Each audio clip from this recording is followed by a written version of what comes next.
like to mention here, Dr. Animesh has taken time, irrespective of his illness. He is suffering with COVID, corona positive. He's corona positive right now, but he has taken time for you guys because it was this conference was already scheduled. Then he said, when it is planned and scheduled, certainly, ma'am, I will give my deliberation from home itself. Thank you so much, Dr. Animesh, for Thank your you. kindness. Thank you, ma'am. It is just that the power of technology that we have at our disposal, it has given us the chance of interacting even when I am isolated in my room. So, yes, let me start sharing small presentation which I have made, and I hope it would be of a lot of value to the audience.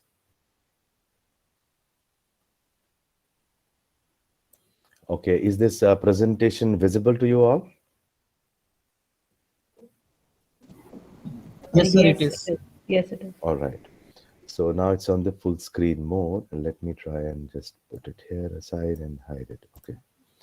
So yeah. And before I go ahead with this, topic which I have written here, this is personalization instead of information overload. There is one very interesting thing that came to my mind when I saw these, great speakers before me, and I thought of starting my speech with the concept of changing demographics. Demography is basically the characteristic of population, and so far as the marketers are concerned, the demographic variables are very important variables, because on the basis of that they do segmentation, and then they make a lot of marketing strategies. So the changing demographic structure globally has had short term, it will have medium term and long term implication. So for example, right now in India, a majority of the population is of youngsters. I'm pretty sure everybody knows that. And this population is of the working age group, people who are in the working age group. A lot of people who, if they get skilled, we call it as a demographic dividend. If they have right skills, they get right jobs, they would be contributing immensely to the economic development of the country. And therefore the marketers have to keep that in mind, that the demographic changes will definitely influence the way they are approaching people. So there is this statistics which I would want to share with you, that by 2100 that's 80 years from now, majority of the countries would have aging population, or they would have people above, a lot of percentage of population would be above 80 years, and the marketers will have their task cut out. You will have a lot of pressure on less number of people in the workforce. They are fending for those who are depending on them. Okay, so there will be a lot of need for marketers to somehow pitch in their products in a manner which caters to all the three categories. So number one would be the category of young children who are below the age of 15. They are not working, so they are dependents. Then you would have a category of people who are pretty old, and they are retired, and therefore they will have to fend for themselves.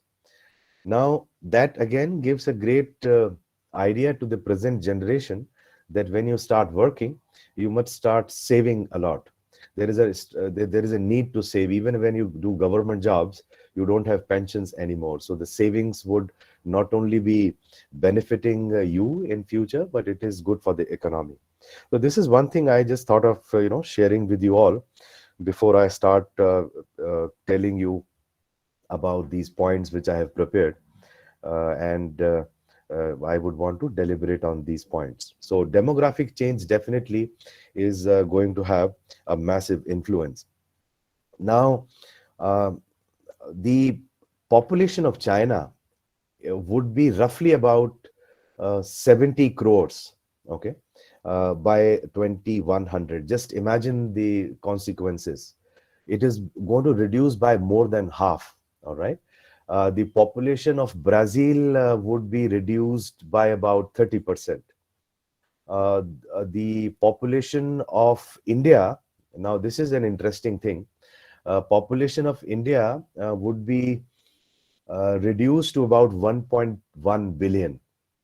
It is going to reduce, yes, it's not going to increase. And this is a Lancet report which I was going through. Lancet is a medical journal. I'm pretty sure in this pandemic everybody knows what Lancet is. So the report said that these are going to have alarming consequences for global economy, for the marketers.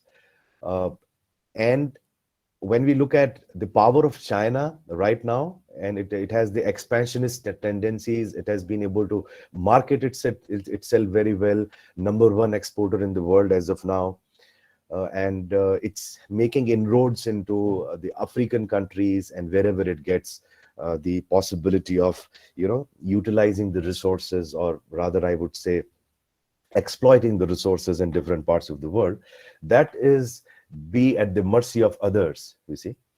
So you would have a great positive consequence of this changing demographic, not only right now in the next 40 years, because that's when we have majority of the population in India who would be of the working professionals, and it's going to have a very fast growing GDP growth rate, irrespective of what happens, irrespective of the pandemics. It is the growth story of India is going to stay not only in these 40 years, because why I say this is that even after that, when the majority of population of India would be of aged people, still India would have sufficient number of working professionals, working people. And then with increasing globalization, you'll find a lot of migration happening. Another perspective is that it will not only be India's world 80 years from now, it would be the time for African nations. So sub-Saharan Africa, Nigeria, and then you have Cote d'Ivoire, and those countries which are south of Sahara Desert, there the population would be 3 times the present population. Okay, 3 times the present population. So now what does this have for the world? You'll find a lot of people from Africa going to different parts of the world, say Japan, where very much like China, the population is going to reduce to more than half. They would need people to work for them. Okay, so that's going to have a lot of consequences for how businesses are marketing themselves, looking at what are the areas where they must focus, and try to look at that area as a huge potential area. India would be the number one country in the world so far as population is concerned in the next 80 years, and it's going to be a huge market opportunity for all the businesses everywhere in the world. And the kind of strong and robust democratic values that India has, the India growth story is not going to end at all, even in the coming century, next century. So it augurs well for India as a nation. Now, let me start sharing with you some of these points that I have made. Uh, I'm thankful to the previous speakers that they have actually covered a lot of points which I sort of thought of covering in my presentation, but some of those points I might skip, or I'll just take it up very briefly and I move on, so that things that have not been covered would be covered here. Uh, so personalization instead of information overload. So now we are subjected, everyone, I mean the customers, consumers in this online world, they're subjected to too much of information overload. So marketers have this task cut out to give personalized experiences, personalized search results to the customers, and that's a massive challenge for the advertisers. And they are trying to use the internet, the artificial intelligence, the chatbots to somehow provide the better personalized information that the consumers are looking at, because the timing is the key. Your needs change as the time goes by. So you might want to need something to be gifted to a very close friend of yours, and you just maybe happen to remember that this is your friend's birthday. Now, in today's world where the marketers have become so responsive, you can easily order things and it can be delivered within a couple of hours to your friends, you see. So there would be a strong need for personalization, and that's what the consumers are looking at, because there is a lot of clutter in the market. Am I audible to you all, and are you able to see these screens? Yes, sir. Yes, Yes, sir. sir. The next is the concept of marketing automation. Okay. Now, as I said, artificial intelligence and automation can be used. अच्छी बात कर रहे हैं sir. Sorry, ma'am. Do you want to say something? No, sorry. Okay.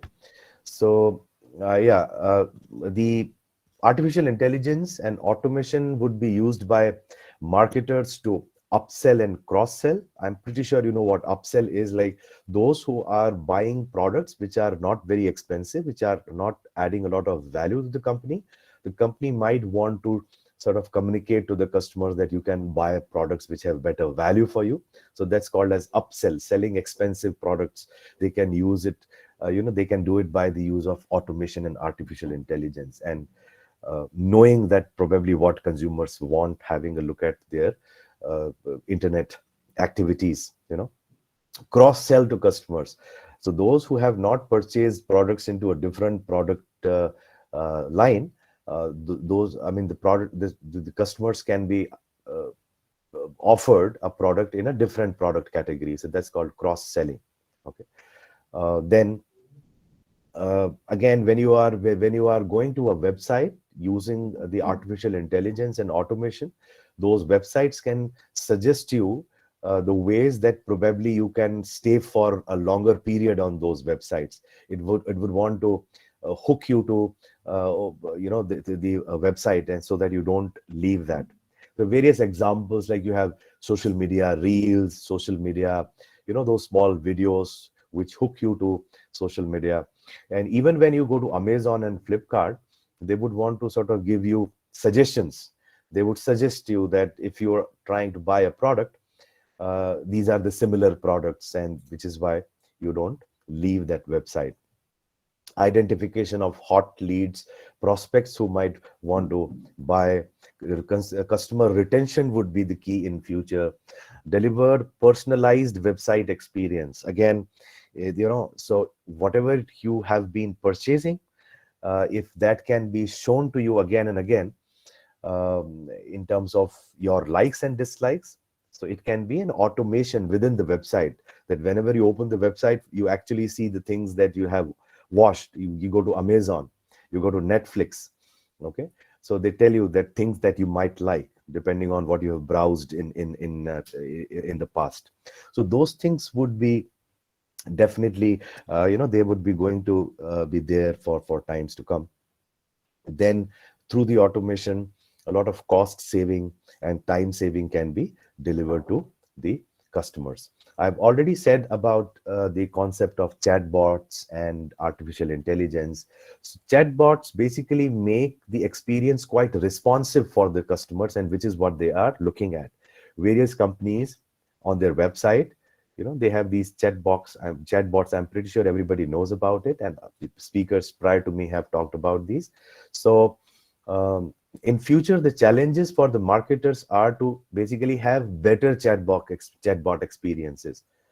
I mean, quite frankly, I have had some experiences where the chatbot becomes clueless when beyond a particular, you know, query, the chatbot is not able to respond to what you actually are looking at. It says that, okay, for further thing, you please contact our customer care, things like that.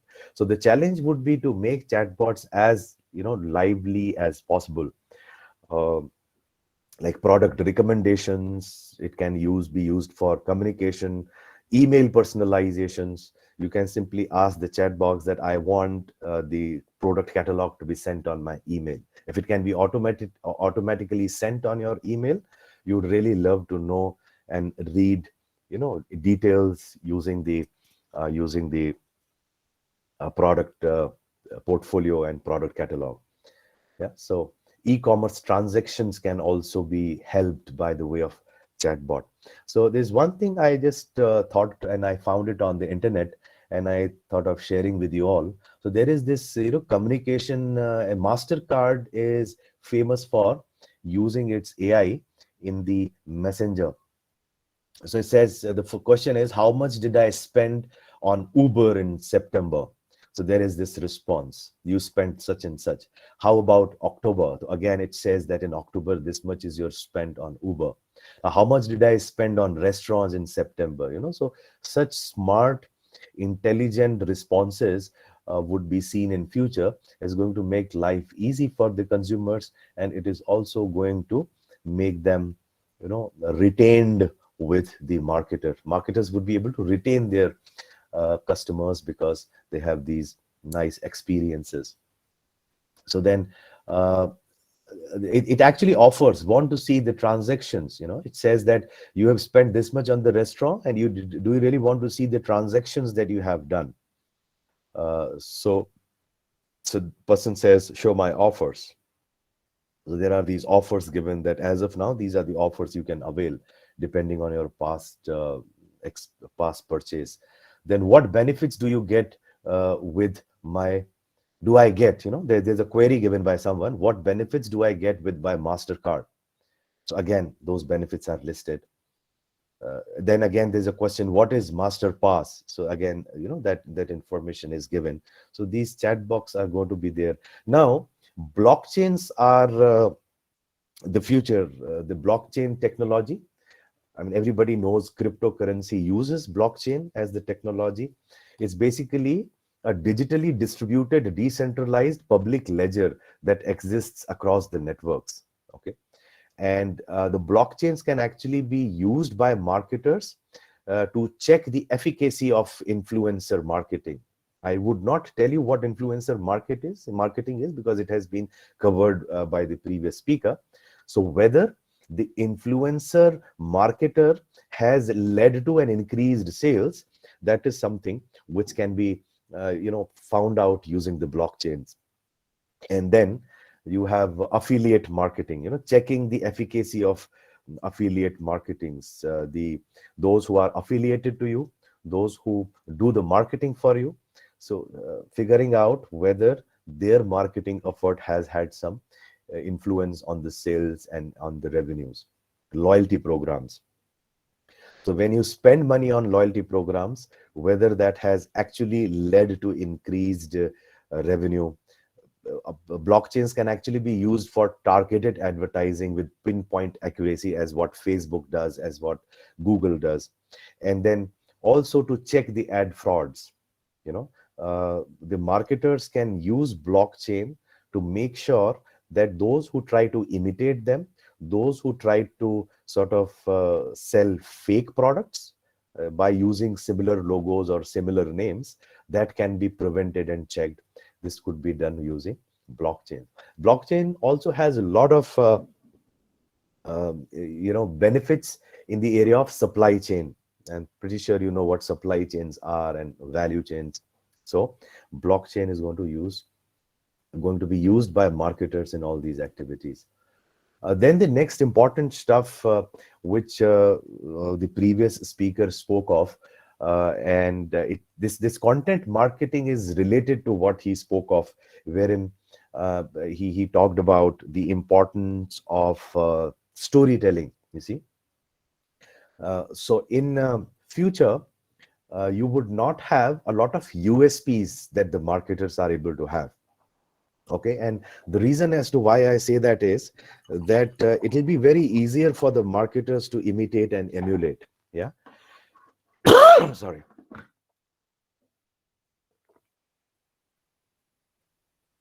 So it will be pretty easy for others to copy you because of the information availability, and you would not, even if you have USP, you won't be able to sustain it for long. Okay, so over there, the responsiveness, the space at which you can fulfill the customer needs, uh, have the product and services delivered to the customers, would be important. And more than that, the content marketing would be important.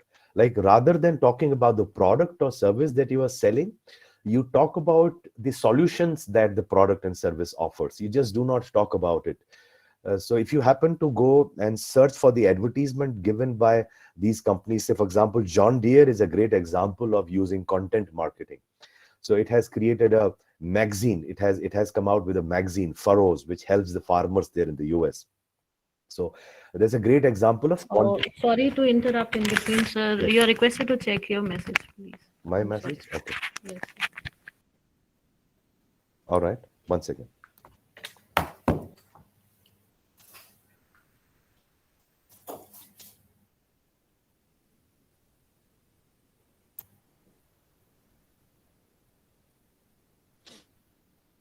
Okay. Fine.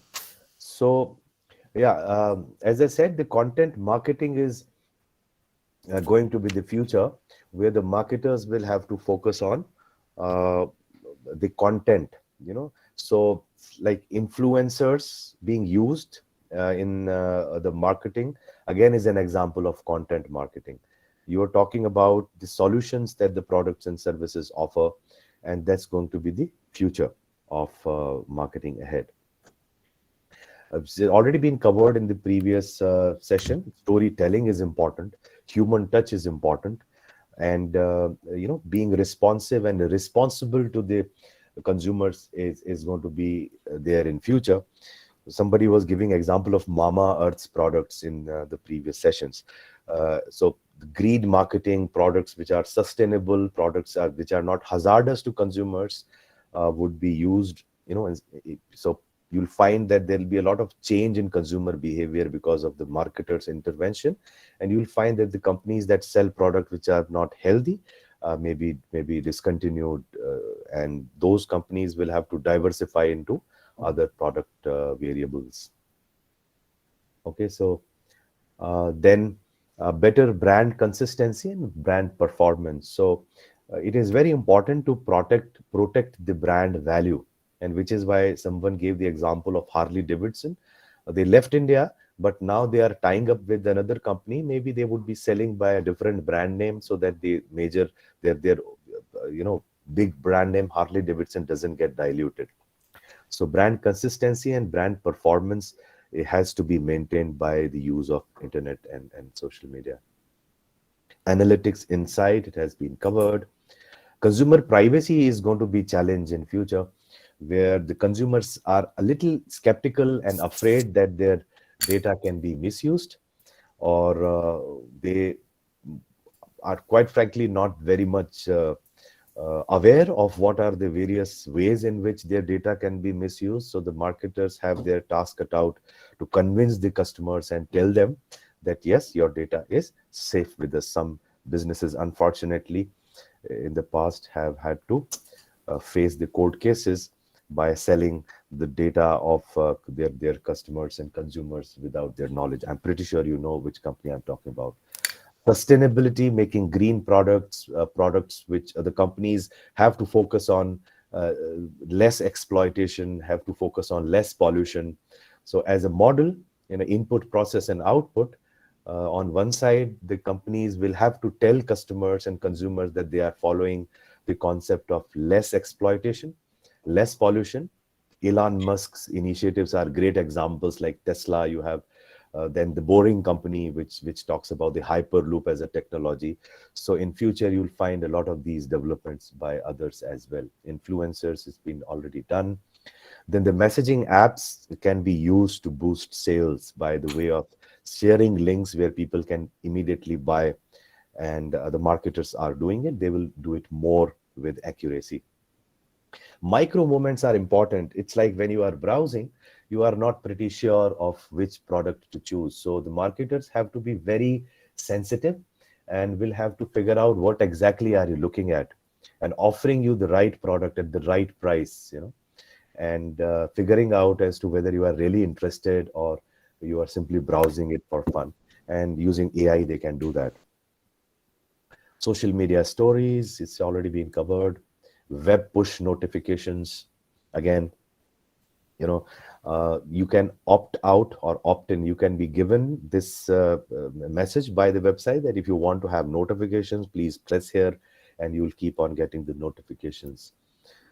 Social media commerce has already been done. Augmented reality is a great example. If you look at IKEA, what it does is that it gives the possibility of people to use the furniture's logo, or furniture's image, and using augmented reality, a person can try and look as to how that furniture is going to actually look in their interiors. So that again can be something which would be used by companies in future. Geofencing is a great thing which is going to happen, and it is already happening. It's like whenever you are moving from one city to another city, so your information is getting tracked, and it all the artificial intelligence and automated systems can tell you that these are the places of your liking. So these are the retailers that you can visit. So geofencing is a technology which basically allows you to have better experience. It allows marketers also to know where their consumers and customers are moving on the. So they use a lot of online technology for that, internet technology. Data is the real wealth. So whosoever access to more data is going to make the most of it. It's like Google, you have WhatsApp, Facebook, or Geo recently has been having great number of millions of consumers and billions of customers. I've already done this. Aging population, there'll be more globalization, there'll be more movement of laborers, amalgamation of cultures. So yeah, I think that's pretty much it. And I would want to give you my thanks here for giving me this opportunity.